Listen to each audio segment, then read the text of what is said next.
अध्याय 9 निशुंभवध ध्यान। ओम बंधुक कांचन तनुरुचि राक्षमाळा शोभे भुजेत वरदांकुश पाशफाळा चंद्रार्ध नेत्रत्रय सुंदर अर्धनारी भावे तिला शरणमिनित आनंदकारी। ओम राजोवाच विचित्र कथा ऐशी स्वामी सांगितली मज देवीचे महिमा भारी रक्तबीजवधामुळे रक्तबीज मेला आता शुंभ निशुंभ जे कर्तव्य करते ते वृत्त इच्छिते मन। ऋषीर्वाच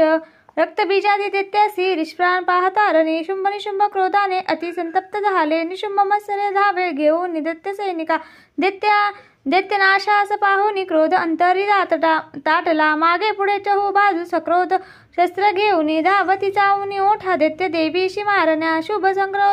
सक्रोध तो धावे हरवी मातृकागण मारावाया चंडिकेशी संग्रामी झाला उभा मेघा परिबाण वर्षारणी चाले भयंकर। शुंभ निशुंभ ते योद्धे देवीशी युद्ध खेळती त्यांचे बाण चंडीने तोडिले बाण मारुनी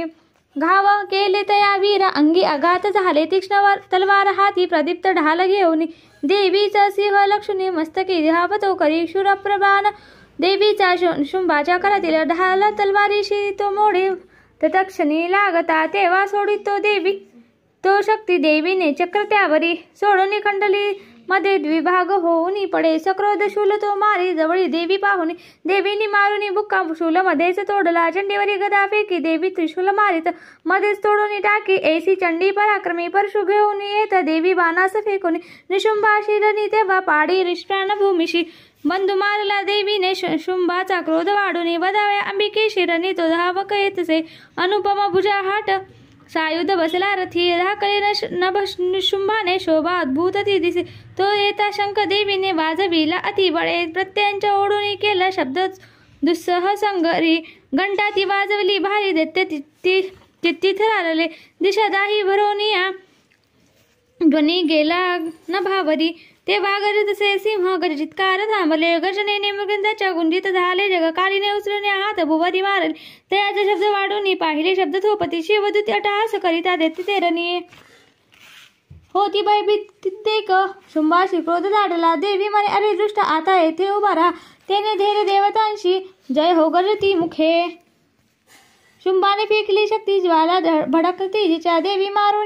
देवी मारुनी भोथाटे शक्ती केली पराजित शुंभ तेव्हा सिंहनाथे गजबी त्रैलोक हे ध्वनी ते पडले मागे होते जे पहिले रणी शुंभाने बाण सोडावे तोडावे तेच देवीने मारावे देवीने बाण शुंभ तोडीत अशरावी शिलाने मारिता शुंभ आली मृच्छा पडे भूमी डोळा न उघडी ऐसा निष्ठेत पडला खळ निशुंभ होऊन जागा मृच्छेतून रणामध्ये देवी काली आणि सिंह क्रोधी धावा करीत तसेच दशसहस्र वाहून निशुंभ चक्र फेकीत आच्छादन जनी केले चंडिकेवर त्या वीरे दुर्गम हरीने देवी क्रोधे सोडून ती चक्रबाण तयाचे ते तोडीन क्षण लागता निशुंभ सेने घेऊन गदा हाती धरून अवध्या चंडिकेशी वेगाने शीघ्र धावला गदा तोडून देवी मारून तलवारती दैत्याने शूल हाताशी घेतला मारण्यात तिला चंडिका पाहून ऐसे शूल फेकी त्यावरी छाती फोडून त्याची शूल तो उभा राहिला। दुसरा उद्भव येते ते निशुंभाच्या धनुधने देवीशी म्हणे द्वेषाने राहा उभी देवीने खडग फेकून त्याचे मस्तक तोडले हसली जोरजोराने दैत्य तो पडला धनी सिंह कठोर दाळाने दैत्यांचे कंठ फोडित काळीशी वदती तेव्हा वदती दैत्य मंडळे कोमारीने किती कांशी केले निष्प्राण संगरी ब्राह्मणीच्या मंत्र नीर निस्ते झाले किती त्रिशूले माहेश्वरीच्या छिन्न कित्येक झाले वाराही ती सुळे मारी तेने मेले किती खळ वैष्णवी चक्र सोडून किती दैत्यांशी छेदित इंद्रिय ती वर्ज मारून